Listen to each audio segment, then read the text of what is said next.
Organic chemistry is one of the very interesting topic where we can generally read about first intro of the organic compound, and then we know the classification, its nomenclature, and how we can prepare these organic compounds, and then we have to be know about its property, which are divided into two categories: physical properties, which are means boiling point, melting point, and how it's state in earlier carbons, and then later when it's getting a long chain.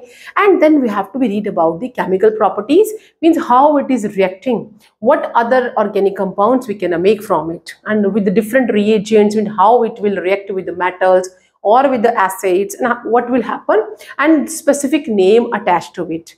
And finally, why we are reading this organic compound, means we are dealing about the uses कि हमने इस organic compound के बारे में क्यों पढ़ा है.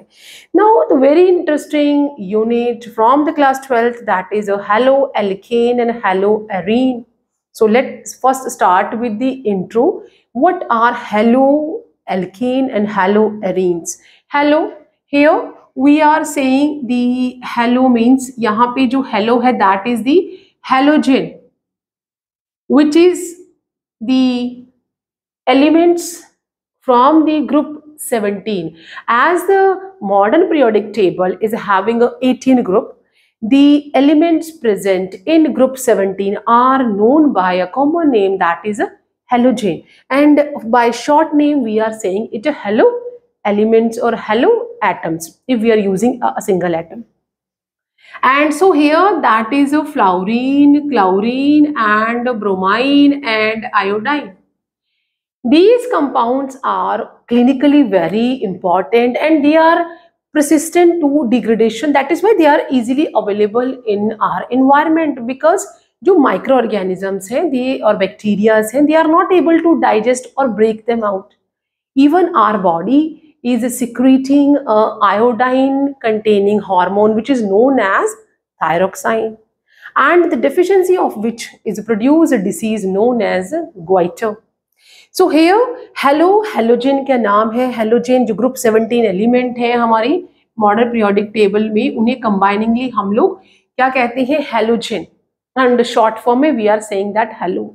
Now haloarene and haloalkane. Alkane we already read in a class 10th जब हम हाइड्रोकार्बन के बारे में पढ़ते हैं. So the compounds which is formed from the carbon plus hydrogen हमें क्या देता है, that is we are getting a hydrocarbon. Hydrocarbon further we are having into 3 classes, that is the alkane, alkene and alkyne. These are straight chain carbon compounds, and जो aromatic हो जाते हैं उन्हें, या जो क्लोज हो जाते हैं जिसमें डबल बॉन्ड और सिंगल बॉन्ड अल्टरनेट हो जाता है, उसे हम क्या कहेंगे, उन हाइड्रोकार्बन्स को हम क्या कहते हैं, we call them aromatic compounds where a double single bond are running in a same pattern. And alkane जो है वो स्ट्रेट चेन है, यहाँ पे सिंगल बॉन्ड आपको मिलेगा. यहाँ पे वी कैन हैव 1 डबल और 2 double bond, but 1 double bond must be there. And in alkyne we must have 3, जो बॉन्ड है उसमें 3 बॉन्ड एक साथ होंगे. ये सिंगल बॉन्ड है, डबल बॉन्ड है, ये ट्रिपल बॉन्ड है. 1 2 हमें कितने, बट एक का होना, एक ट्रिपल बॉन्ड का होना वहाँ कंपल्सरी है. हाइड्रोकार्बन जो है वो स्ट्रेट चेन होंगे, तो हम उन्हें इन नाम से दिखेंगे. This is known as straight chain. जो स्ट्रेट हैं they are not in ring form, और अगर ये रिंग फॉर्म में होते, हाइड्रोकार्बन अगर रिंग फॉर्म में होते तो उन्हें हम साइक्लिक भी कहते हैं. मीन्स वहां पे भी सिंगल बॉन्ड है but they are having a closed structure. So that is beyond this topic. Here we are reading about the introduction, which is our subtopic from the haloalkane and haloarenes. So जो हमारा इसमें जो मैं intro आपको बता रही हूँ कि जो हेलो है वो ग्रुप 17 जो हमारे एलिमेंट्स हैं उन्हें हम कंबाइनिंगली हेलोजेंस कहते हैं, जिसमें कि fluorine, chlorine, bromine, iodine, and they are the highly electronegative in nature. means they can easily combine. They are taking the one electron and just become like a inert gases. Highly electronegative in nature है, highly reactive है, so they can easily react with the hydrocarbons to form the halo compounds. अगर hydrocarbon जो straight chain है, इन्हें हम क्या कहते हैं? स्ट्रेट चेन हाइड्रोकार्बन को हम क्या कहते हैं? We call them aliphatic hydrocarbon. Aliphatic hydrocarbon. अगर इन हाइड्रोकार्बन में एक हाइड्रोजन रिप्लेस हो जाता है किसी भी हेलो एटम के साथ, तो वो हमें जो कंपाउंड मिलेंगे they are known as halo alkene.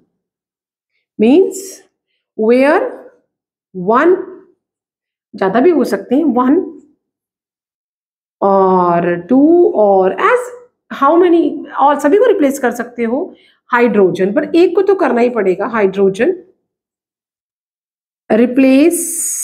Replaced by halo atom, उन्हें हम कहते हैं halo alkane. Means alkane, alkene, alkyne में से कुछ भी हो सकता है.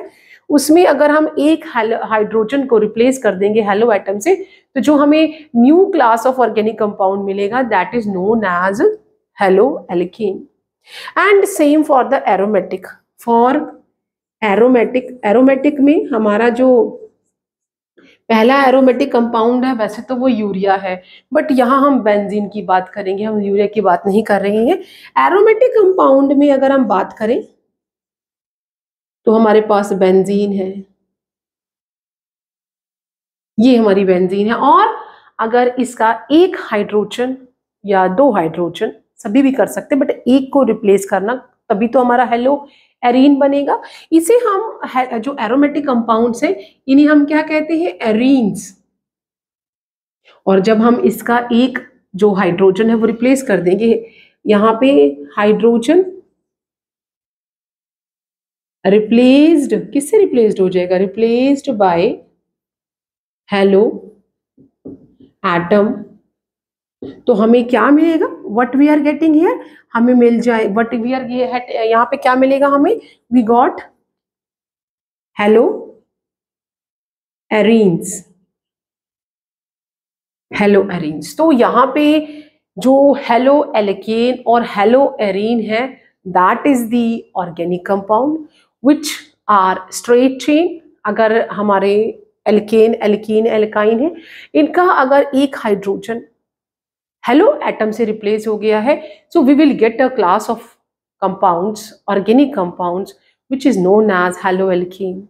और अगर रिंग में, स्पेशली बेंजीन रिंग में, एक जो है हाइड्रोजन रिप्लेस होता है हेलो एटम से, तो we are getting organic compound which are known as halo arenes.